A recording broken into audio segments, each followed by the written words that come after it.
आज के भागवत चिंतन में सभी साधकों का अभिनंदन है। ओम नमः भगवते वासुदेवाय। जैसा कि स्कंद 2 के 4 अध्याय हम लोग समाप्त कर चुके हैं और पिछले चौथे अध्याय में सुखदेव जी ने भगवान श्री कृष्ण की स्तुति की थी और अंतिम श्लोक 25 में कहा था कि हे परीक्षित, तुमने जो सृष्टि विषयक प्रश्न मुझसे पूछा है वही प्रश्न पूर्व काल में नारद जी ने अपने पिताश्री स्वयंभू ब्रह्मा जी से पूछा था। यहाँ पर 5वें अध्याय में सुखदेव जी परीक्षित को वही नारद जी और ब्रह्मा जी के मध्य का संवाद बता रहे हैं। वही उपदेश स्वयं भगवान श्री हरि ने ब्रह्मा जी को दिया था। तो थोड़ा सा मैं आपको एक भूमिका में बता दूं कि श्रीमद् भागवत जो अध्ययन है वो कई स्तर पर चलता है। सो सबसे पहला स्तर तो जो मूल स्तर है वो तो यही है कि भागवत का जो श्लोक हैं वो भगवान वेदव्यास जी द्वारा रचित हैं और दूसरे स्तर पर ये जो श्रीमद् भागवत का जो प्रवचन है ये सुखदेव जी ने परीक्षित को गंगा के किनारे सुनाया था और तीसरे स्तर पर यही उपदेश सूत जी नैमिषारण्य में शौनक आदि ऋषियों को सुना रहे हैं। और फिर इसके ऊपर और बहुत सारे स्तर हैं जिसमें कि क्रॉस रेफरेंसेस हैं, जिसमें कि जैसे विदुर और मैत्रेयी संवाद है और भीष्म और युधिष्ठिर संवाद है, अक्रूर जी का और श्री कृष्ण का संवाद है। ऐसे बहुत सारे रेफरेंसेस इसके अंदर आते हैं। तो कई स्तर पर ये कथा चलती है। तो इसमें कभी कभी साधकों को भ्रम भी हो जाता है कि कौन सा रेफरेंस जो है वो कहाँ जा रहा है। तो मूल कथा ये श्री भगवान वेदव्यास जी की है। तो नारद जी, तो इसमें नारद जो भगवान वेदव्यास जी ने जो कहा है वो ये कि नारद जी और ब्रह्मा जी के मध्य जो संवाद हुआ था वही संवाद सूत जी और नैमिषारण्य ऋषियों के बीच में हुआ और वही संवाद सुखदेव जी और परीक्षित के मध्य हुआ। तो नारद जी, यद्यपि नारद जी स्वयं एक ब्रह्मवेत्ता थे और ज्ञान से परिपूर्ण थे, भगवान के भक्त थे, तो प्रश्न ये उठता है कि नारद जी ने ये प्रश्न ब्रह्मा जी से क्यों किया। वो तो जानते ही थे, वो तो पहले ही जानते थे इन प्रश्नों के उत्तर। तो उसका उत्तर यही है कि नारद जी ने जो प्रश्न किए वो हम जीवों के कल्याण के लिए किए। तो महर्षि लोग और महापुरुष लोग बहुधा ऐसे प्रश्न ऋषियों से पूछते हैं जो कि जीव कल्याण के लिए हो। यद्यपि वो उनके उत्तर जानते हैं, वो स्वयं उसका उत्तर दे सकते हैं, पर लेकिन वो हमारे कल्याण के लिए पूछते हैं। तो नारद जी पहले श्लोक में, इस अध्याय 5 के पहले श्लोक में नारद जी ब्रह्मा जी की स्तुति करते हैं। देव देव नमस्ते अस्तु भूत भावन पूर्वज तत्विजानीहि यत ज्ञानम आत्म तत्व निर्दशमन। तो ये पहला श्लोक है।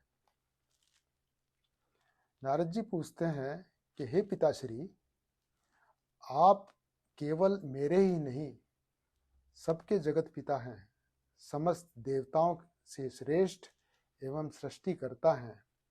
आपको मेरा प्रणाम है। आप मुझे वह ज्ञान दीजिए जिससे आत्म तत्व का साक्षात्कार हो जाता है।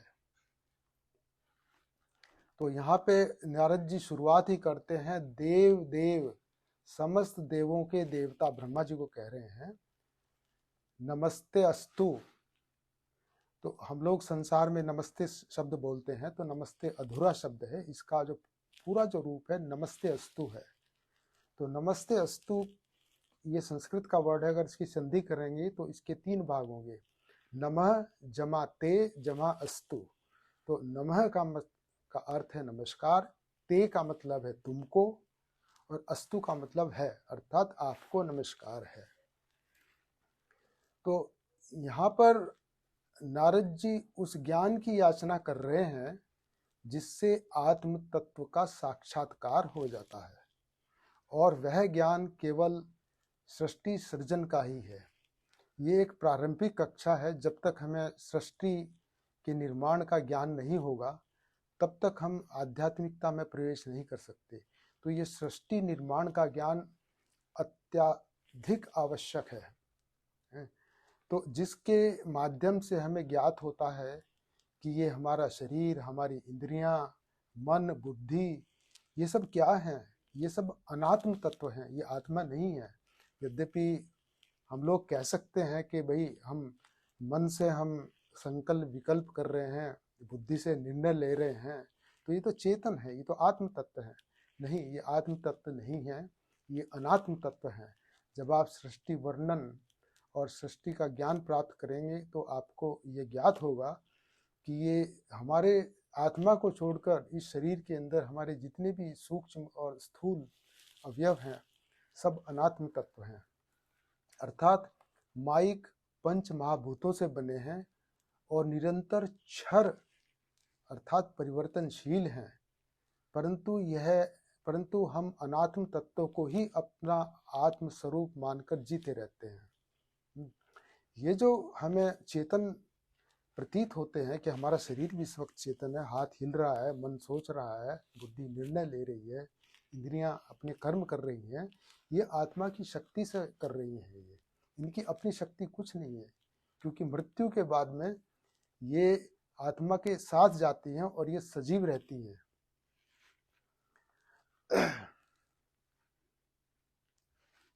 यहाँ पर एक बहुत अच्छा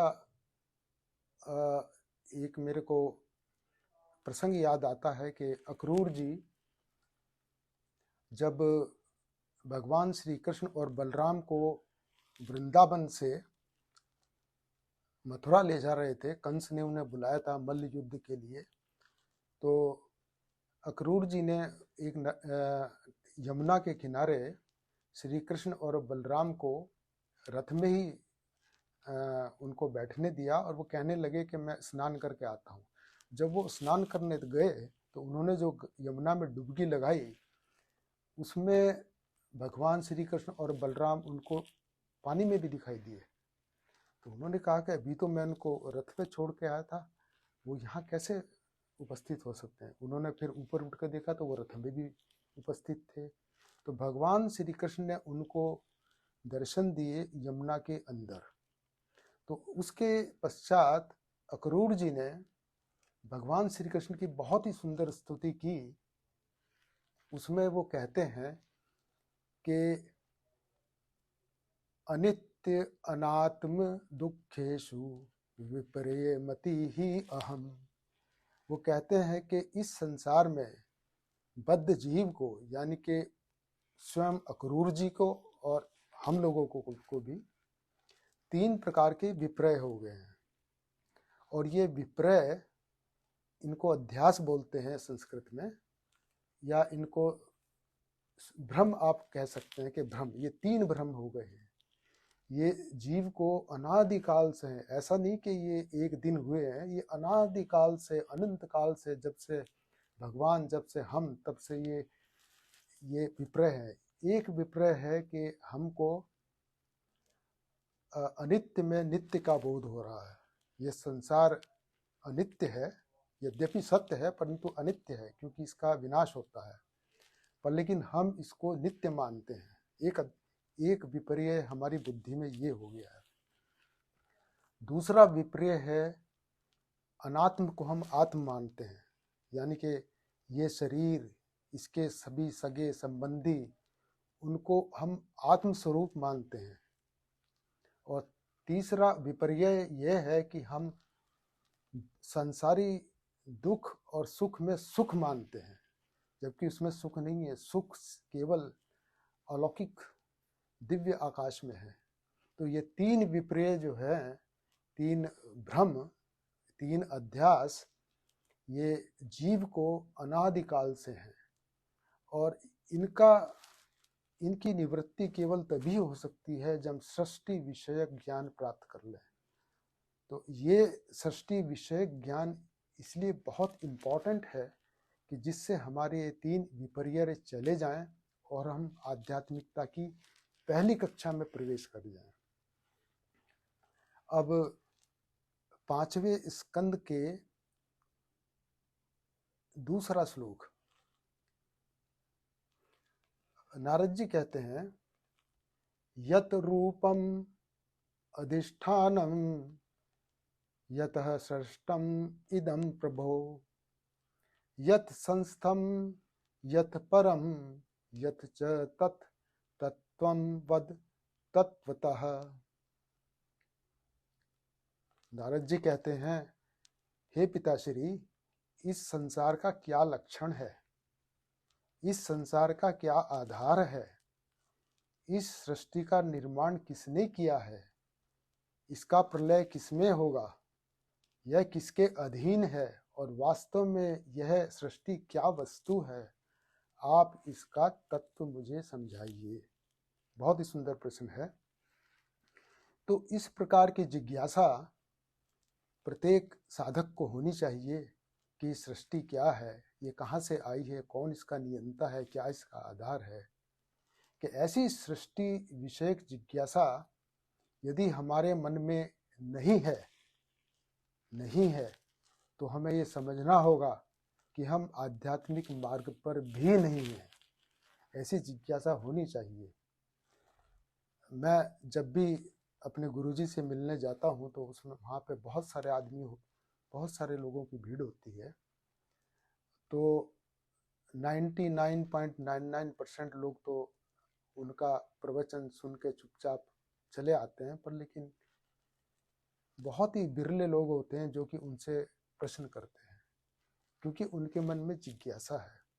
ये जिज्ञासा बहुत इम्पोर्टेंट है। अगर ये जिज्ञासा जब हम लोग कहीं बाजार में जाते हैं या कहीं जाते हैं तो हमारे मन में संसार के प्रति इतनी जिज्ञासाएं होती हैं मार्केट में कि ये खरीद लें, ये हमारे लिए अच्छा रहेगा, ये मिठाई की दुकान है, यहाँ पे चलो आज जलेबी खाते हैं, चलो आप रसगुल्ले खाते हैं, आज ये कपड़ा तुम पर सूट करेगा। इतनी जिज्ञासाएं हम लोग लेकर बाजार में जाते हैं, पर लेकिन आध्यात्मिक क्षेत्र में हमारी एक भी जिज्ञासा नहीं होती।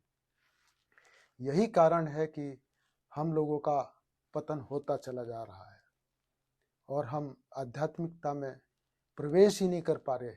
उठने की तो बात ही छोड़ दीजिए। तो इस प्रकार की जिज्ञासा करने के पश्चात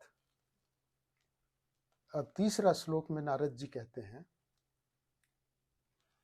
सर्वं हि एतत् भवाम वेदभूत भव्य भवत प्रभु, कर आमलकवत विश्वम विज्ञान अभिसतम तव।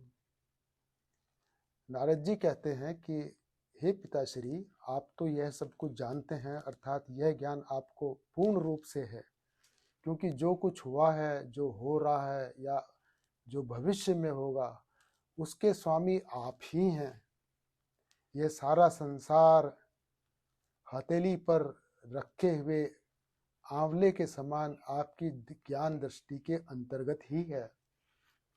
श्लोक में आया है, कर आमलक वत विश्वम विज्ञान अभिसतम तव, अर्थात कर आमलक वत का मतलब हथेली पर आंवला रखे हुए के समान। जिस प्रकार हथेली पर अगर आप आंवला रखें, उसका ज्ञान आपको पूरा हो जाता है, तो वो अपने पिताश्री से कह रहे हैं कि आपको तो इस प्रकार सृष्टि का पूरा ज्ञान है, आप तो सृष्टि करता हैं, तो आपको तो इसका पूरा ज्ञान होगा ही, तो आप हमें भी समझाइए कि सृष्टि आपने कैसे की।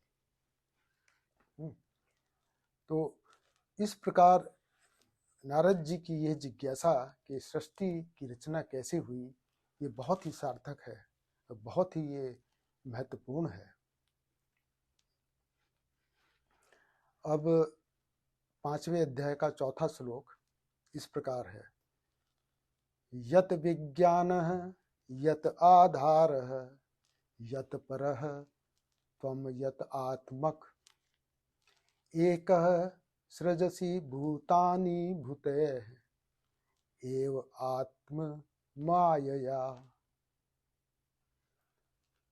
पिताश्री, आपको यह ज्ञान कहाँ से मिला, यानी कि सृष्टि विषयक ज्ञान आपको ये कहाँ से मिला? आप स्वयं किसके आधार पर ठहरे हुए हैं? आपका स्वामी कौन है? और आप ब्रह्मा जी, आपका स्वयं का स्वरूप क्या है? आप एकाकी ही अपनी माया से पंचभूतों के द्वारा प्राणियों की सृष्टि करते हैं। आप कृपया करके इस रहस्य का उद्घाटन कीजिए। एक ब्रह्मा जी का जब प्रादुर्भाव हुआ श्री हरि के नाभि कमल से, गर्भोदकशाही विष्णु जी के नाभि कमल से कारणावर्ण के जल में, तो ब्रह्मा जी ने देखा कि मैं बिल्कुल अकेला हूँ, कोई भी नहीं है, मेरा आधार क्या है, मैं कहाँ से आया हूँ, किसने मुझे उत्पन्न किया है? ये सब जिज्ञासाएं ब्रह्मा जी के मन में थी, क्योंकि ब्रह्मा जी भी एक हमारी तरह जीव हैं, क्योंकि उन्होंने इतने पुण्य कर्म किए थे कि भगवान ने उनको ब्रह्मा जी का पद दिया, सर्वोच्च पद, जो कि जीवों में सर्वोच्च पद है इस ब्रह्मांड का, वो उनको दिया। तो ब्रह्मा जी इस जिज्ञासा बस के मैं कहाँ से आया हूँ, कि मेरा कौन आधार है, किसने मुझे जन्म दिया है, तो वो कमल नाल के सहारे चलते चले गए कि मैं देखूं तो सही ये कमल नाल कहाँ जाकर इसका जो है वो अंत होता है। तो ब्रह्मा जी हजारों दिव्य वर्षों तक, जो कि पृथ्वी के मान से अरबों खरबों वर्ष है होते हैं, वो कमल नाल में चलते चले गए पर लेकिन उस कमल नाल का उनको कोई भी ओर छोर नहीं मिला, और वो बेचारे ब्रह्मा जी अंत में थके हारे वापस अपने कमल के पत्र पर बैठ गए, और उनको बिल्कुल कुछ ज्ञान नहीं हुआ। भगवान श्री हरि ने अपने निश्वास से वेदों का प्राकट्य किया, उन्होंने वेद पढ़े, वेदों से भी कोई ज्ञान नहीं, वेद भी नहीं ब्रह्मा जी समझ पाए। तो श्रीमद् भागवत के पहले स्कंद के पहले अध्याय का पहला श्लोक वेदव्यास जी लिखते हैं, तेने ब्रह्म हृदय आदि कवये मोहयंती यत सूर्य, कि वेदों का ज्ञान ब्रह्मा, बृहस्पति, सरस्वती कोई नहीं समझ सका वेदों को। इतने कठिन, इतने मुश्किल थे कि बड़े बड़े देवता उसमें मोहित हो गए। इसीलिए फिर वेदों के आगे चल के भगवान श्री वेदव्यास जी ने 4 भाग किए, जिससे कम से कम मनुष्य समझ लें। फिर मनुष्य 4 वेद भी नहीं समझ पाए थे, उन्होंने पुराणों का 18 पुराण बनाए हैं, भागवत गीता बनाई। तो और इस तरह से जैसे जैसे मनुष्य की बुद्धि कमजोर होती गई, उसी तरह से अन्य शास्त्रों का निर्माण होता गया। तो जब ब्रह्मा जी वेद नहीं समझ पाए, तो भगवान श्री कृष्ण, श्री हरि, वो स्वयं उनके ब्रह्मा जी के हृदय के अंदर गए और वहां बैठाकर उनको वेदों का बोध कराया। तब ब्रह्मा जी ने वेद समझे और सृष्टि विषय ज्ञान उनको प्राप्त हुआ, और फिर उन्होंने सृष्टि की। इस प्रकार वेदों का ज्ञान अत्यंत ही दुर्बोध है। इसका ज्ञान जो है वो इतना कठिन है कि मनुष्य तो क्या, बृहस्पति सरस्वती भी नहीं समझ सकते। इस अध्याय का 5वां श्लोक, आत्मन भाव यसेतानीन पारा भावयन स्वयं आत्मशक्ति अवष्टभ्य ऊर्णनाभि इव अक्लम। यहाँ पे शब्द आया है ऊर्ण नाभि। ऊर्ण नाभि का मतलब होता है मकड़ी। मकड़ी का बड़ा अच्छा इन्होंने वेदव्यास जी ने एक उदाहरण इसमें रखा है कि नारद जी अपने पिताश्री को कह रहे हैं ब्रह्मा जी को कि हे पिताश्री, जैसे मकड़ी अनायास ही अपने मुंह से जाला निकालकर उसमें खेलने लगती है, वैसे ही आप अपनी शक्ति के आश्रय से जीवों को अपने से ही उत्पन्न करते हैं और फिर आप में कोई विकार नहीं होता। एक अंग्रेजी में कहा जाता है कि God has created everything from nothing. भगवान ने कुछ ना होते हुए भी सब कुछ, ये पूरी सृष्टि बना दी। तो ये आपको, जब आप सृष्टि वर्णन जानेंगे तो आपको ये ज्ञात होगा कि ये इस सृष्टि का जो निर्माण है, ये इस कोई भी उपादेय कारण कुछ नहीं था सृष्टि के अंदर। अब भगवान ने सिर्फ इसको अपनी इच्छा से, ब्रह्मा जी ने सिर्फ अपने मानसिक चिंतन से इसे बनाया है। तो यही उदाहरण जो है मकड़ी का उदाहरण, एक उसमें मुंडकोपनिषद के पहले मुंडक के 7वें अध्याय में दिया हुआ है कि यथो योन नाभि सृजते गृहते च यथा पृथ्विया औषधय संभिवतन्ति यथा सत पुरुषा केशलोमानि तथा क्षरात् संभवति विश्वम। मुंडकोपनिषद में कहा गया है कि जिस प्रकार एक मकड़ी बिना किसी बाह्य उपादान के, उपादान का अर्थ मटेरियल, किसी जैसे कोई घर बनाते हैं तो उसमें जो है सैंड है, सीमेंट है, ईंट है, तो ये उसका, तो ये जो है उपादान कहलाते हैं। जिस प्रकार एक मकड़ी बिना किसी उपादान के, उपादेय के और उपकरण के हैं, केवल अपने मुंह की लार से तंतु जाल को रचती है, फैलाती है, अर्थात जाला बनाती है, और अंत में फिर इसको निगल भी जाती है। और जैसे पृथ्वी में औषधियां अर्थात पेड़ पौधे उत्पन्न होते हैं, और जैसे सजीव पुरुष से केश एवं लोम उत्पन्न होते हैं, उसी प्रकार उस अक्षर ब्रह्म परमात्मा श्री कृष्ण से यह विश्व प्रकट होता है। प्रकट तो ये भगवान से हुआ है। भगवान ब्रह्मा जी तो केवल एक निमित्त थे, उनके निमित्त से ये सृष्टि बनी है, परंतु अगर मूल रूप से ये अक्षर ब्रह्म भगवान श्री कृष्ण से ही उत्पन्न हुआ है ये पूरा विश्व। तो इस प्रकार 5 श्लोक आज हमने आज अध्ययन किया। आज यहीं पर मैं अपनी वाणी को विराम देता हूँ और फिर श्लोक 6 से कुछ और श्लोकों के साथ, जिसमें नारद जी ने ब्रह्मा जी की स्तुति की है, उसको फिर कल हम लोग उसका चिंतन करेंगे। बोलिए श्यामा श्याम की जय। महाभाव स्वरूपा त्वं कृष्ण प्रिया वरीयसी। प्रेम भक्ति प्रदे देवी राधिके त्वां नमाम्यहम्।